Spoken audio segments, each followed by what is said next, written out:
voici maintenant celle que vous attendez avec impatience, une femme pas comme les autres. Mesdames, messieurs, accueillons l'incomparable Gilda!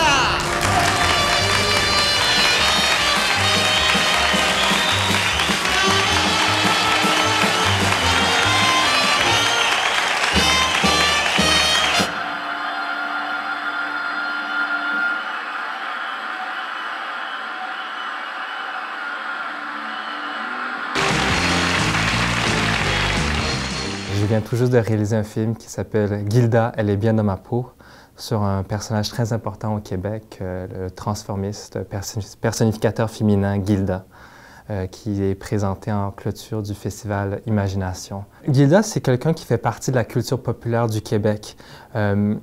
Il a une carrière qui s'étend il est arrivé au Québec dans les années 50, de 55 jusqu'à l'an 2000, qui est sa carrière active au Québec. Et c'est devenu une figure populaire dans le sens qu'il était partout sur la télévision. Et donc, pour un transformiste ou personnificateur féminin, d'être autant exposé, puis avoir un si grand impact sur le public, je trouvais que c'est un phénomène assez particulier au Québec et aussi dans le monde, parce que Gilda est un des travestis les plus connus à travers le monde pour son travail. Et moi, je ne connaissais pas beaucoup le milieu, mais je connaissais surtout la figure populaire. Et donc, j'ai commencé à m'intéresser à lui, j'ai fait des entrevues avec lui et j'ai découvert un personnage vraiment exceptionnel et fascinant. Toute l'attention qui était portée à Gilda, Gilda était la star, puis lui était un peu dans l'oubli.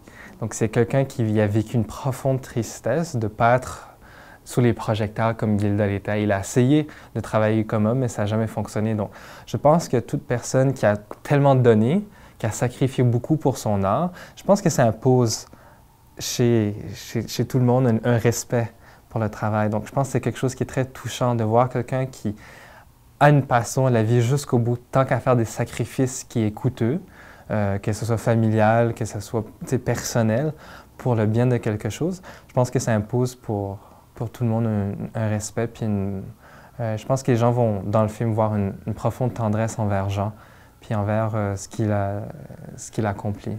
C'est pour ça qu'il y a un désir pour l'homme de devenir aussi connu que le personnage de Gilda. Puis comme on disait, les gens étaient beaucoup plus intéressés par Gilda peut-être que par lui, que par Jean. Donc je pense que ça crée beaucoup chez lui une dualité. Puis quand il me parle de Gilda, quand Jean me parle de Gilda, il parle à la troisième personne. Elle faisait ça, elle faisait ci, elle faisait ça. Donc c'est un peu schizophrène quand tu entends quelqu'un te parler un peu de soi-même, mais à la troisième personne. Oui. Tout l'argent qu'il avait, c'était pour le donner à ses spectacles. Il était extrêmement généreux, extrêmement assidu. Donc, puis aussi, travailler dans un milieu comme celui-là, parfois, il faut cacher aussi sa vie personnelle parce qu'à l'époque de Duplessis, l'homosexualité ou la diversité sexuelle, c'était pas vu comme quelque chose de très accepté. Donc, il fallait souvent être caché. Donc, il y a cette dualité-là qui existe entre lui et son art. Mais simplement,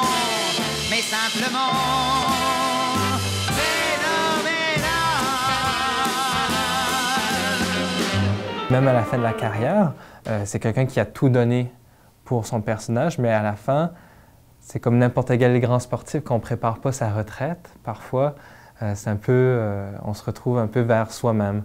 Donc, c'est quelque chose qui m'a touché profondément.